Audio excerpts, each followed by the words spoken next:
Hello friends, myself Ganesham Girnar from R.C. Patel Institute of Pharmacy, Shirpur. Today we are going to discuss some points in the Drug and Cosmetic Act 1940 and Rules 1945. As we all know, this is a very big chapter in our syllabus, so we cannot discuss whole chapter in a single lecture. So we will discuss some points like sale, labeling and packaging of drug as well as cosmetic as per the Drug as well as Cosmetic Act 1940 and Rules 1945. So before starting, the contents of this all session: objective of D&C Act, provisions related to the sale of drug as well as cosmetic, and different provisions which are related to the labeling as well as packaging of drug and cosmetics. Now first we will see objective of this act in short: to regulate the import, manufacture, distribution and sale of drug and cosmetic through licensing. Second objective: manufacture, distribution and sale of drugs and cosmetics by qualified persons only, means by pharmacist. Next objective: to prevent substandard in drugs, presumably for maintaining high standards of medical treatment. We can say here, because of D&C Act, all our medicines are of high standard quality. Next objective: to regulate the manufacture and sale of Ayurvedic, Siddha and Unani drugs. So this D&C is not applicable for the allopathic system, but it is also applicable for this Ayurveda, Siddha and Unani drugs. And the last objective of this act: to establish Drug Technical Advisory Board, that is DTAB, and Drug Consultative Committee, that is DCC, for allopathic and allied drugs and cosmetics.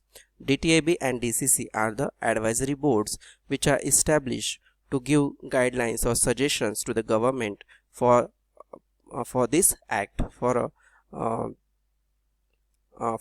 this act you can say there here.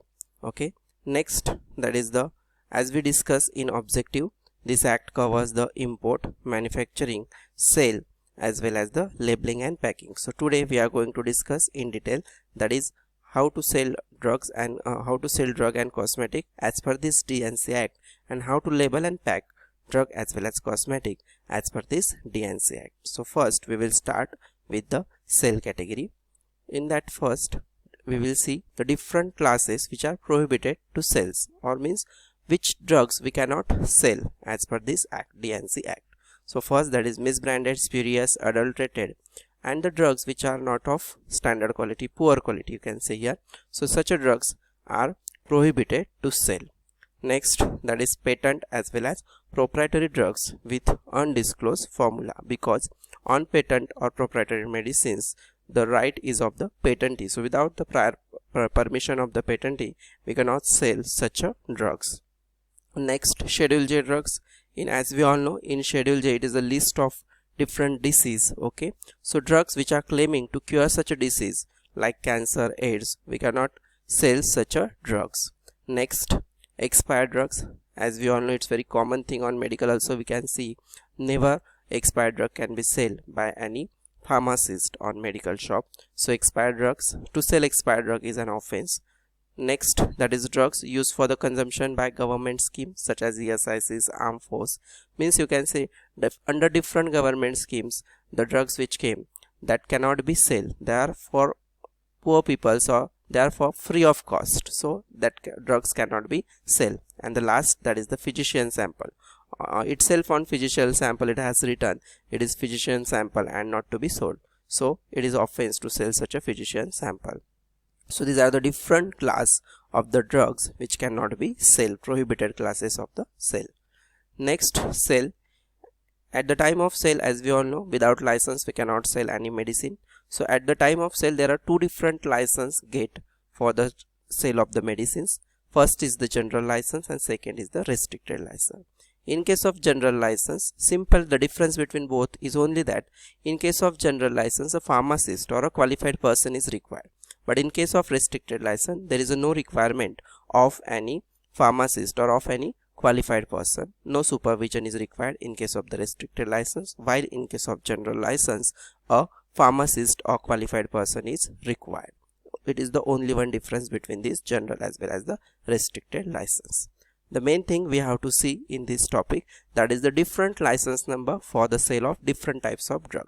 As we all know, drugs are classified different in as per our DNC Act. Generally we can classify drugs, that is the drugs which are other than Schedule C, C1 and X means general drugs. You can see here drugs which are come in Schedule C and C1, it contains generally the antibiotics or from the living organisms, sera and blood related products. So this comes in the Schedule C and C1. Next class, that is the Schedule X drugs. These are nothing but the drugs which are the narcotic as well as psychotropic substances and which may cause addiction in the people. So these are come in the category of the Schedule X drugs. And drugs in the homeopathic medicine, it is not that much of important we have to see, but these all three classes are very important as per our exam point of view. But still we will see this point also, that is drugs in the homeopathic medicine also.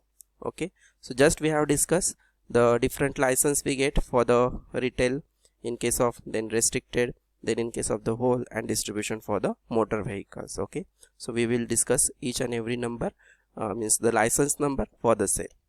If you want to sell drugs which are other than Schedule C, C1 and X on retail shop, means simply on the medical shop, you can see the license number 20 is required. It is very common license, you can see on each and every medical the license, you will see this license number till 20, which is required to sell the such drugs which comes in category, that is which are not from the Schedule C as well as Schedule X drugs. These are the general drugs. Second, in the same class, that is the restricted. Restricted means there is no need of any pharmacist, okay, or qualified person. So if you want to sell such a drugs, the 20A number license is required. Similarly, the drugs which come in this category other than Schedule C and C1 as well as X, for the wholesale purpose you will require the license number 20B, and for the distribution from motor vehicle, if that drug is selling house to house, okay, from motor vehicles, you can also say here. So for that purpose the particular license number is required, that is the 20BB. Okay, so these are the all license number which are required for the class, that is drugs other than Schedule C, C1 as well as X. For the retail sale 20, restricted sale 20A, for the wholesale 20B, and distribution from the motor vehicle, that is 20BB. Next, drugs which are specified into the Schedule C as well as C1. Similarly, as we have discussed previously for the class, same application or same pattern we are going to see. For the retail sale, the license number 21 is required. For the restricted sale, the 21A license number is required. For the wholesale of such drugs, that is 21B license number is required. And distribution from motor vehicles for such drugs, the license number 21BB is required.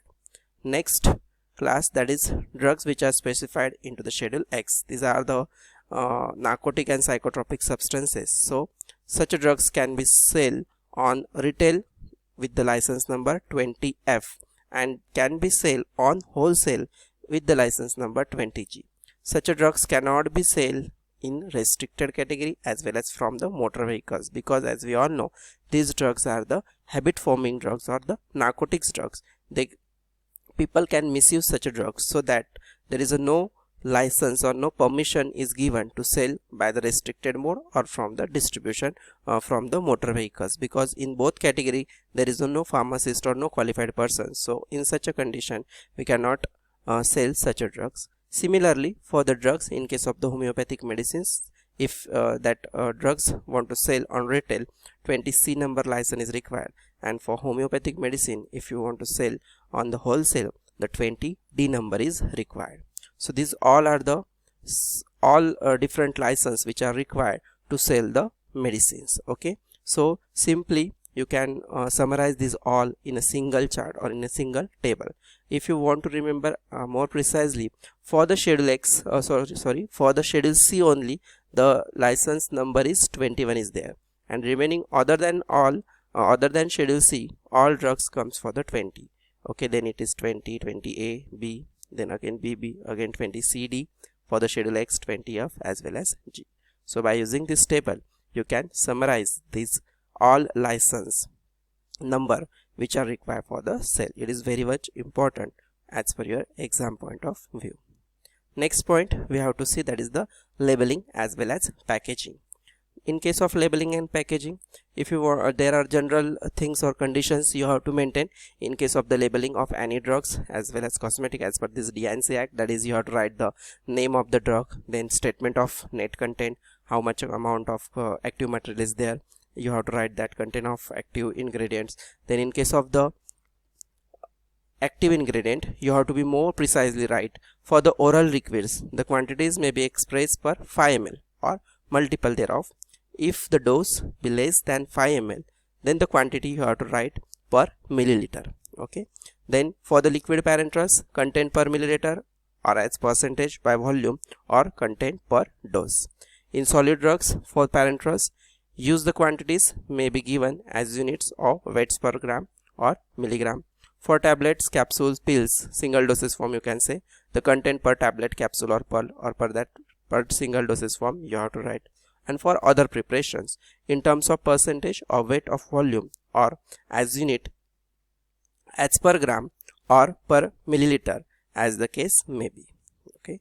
And last thing again you have to remember in case of the general labeling, that is the name as well as address of the manufacturer. Some more things you can also they are given for the labeling, that is the batch number of that particular medicine, manufacturing license number, date of manufacture, date of expiry. If the sample is free, then it must be quote on that sample, that is the physician sample, not to be sold. If the alcoholic preparations are there, again more, if it is more than 3%, some details again you have to give for that labeling conditions. So these are the different labeling conditions, general labeling conditions which are on each and every drugs you can see in the market. Now we are going to see some particulars, some doses form required, particular labeling condition. In that, first we are going to see for the ophthalmic preparation. In case of ophthalmic preparation, the statement you have to write, that is the eye drops, use the solution within 1 month after opening the container.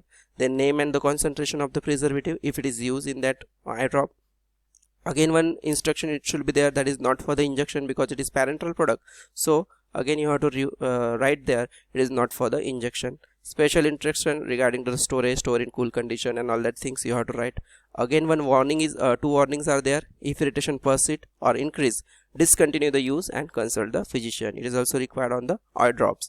And one more thing, that is do not touch the dropper tip or other dispensing tip to any surface, since they may contaminate the solution, because as we all know it's a parenteral solution, sterile solution. So for that for that purpose, it's not parenteral solution, it's a sterile solution. So you have to write this, do not touch the tip of the dropper to avoid the contamination. Okay. If the material is Schedule X drug, then again some more conditions or more instructions you have to write. First, the symbol of XRX, it should be in the red color. It shows somewhat danger, because as we all know Schedule X drugs are maybe misused, so you have to write XRX in the red color. And the word warning it is given, that is to be sold by the retail on prescription of a registered medical practitioner only. Without prescription, Schedule X drugs cannot be sold. That warning also be written on that material. And in case of some other special labeling conditions, you can see for the hair dyes, if it contains dyes, colors and the pigments, one caution is should be there in any language, English or in any local language.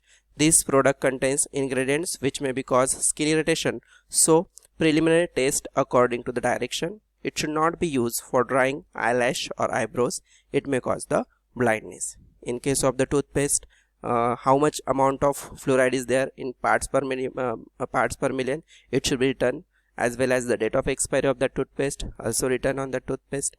And in case of the soaps which contains the hexachlorophene, in that on that soap packing, the labeling condition should be that it contains the hexachlorophene and it is not to be used for the babies. So again that condition you have that instructions you have to write. So these are the different special instructions which we have seen in this category. So you can say here we have seen the different labeling conditions, packing conditions, and before that we have seen the different numbers of license which are required to sell the drugs. Thank you very much.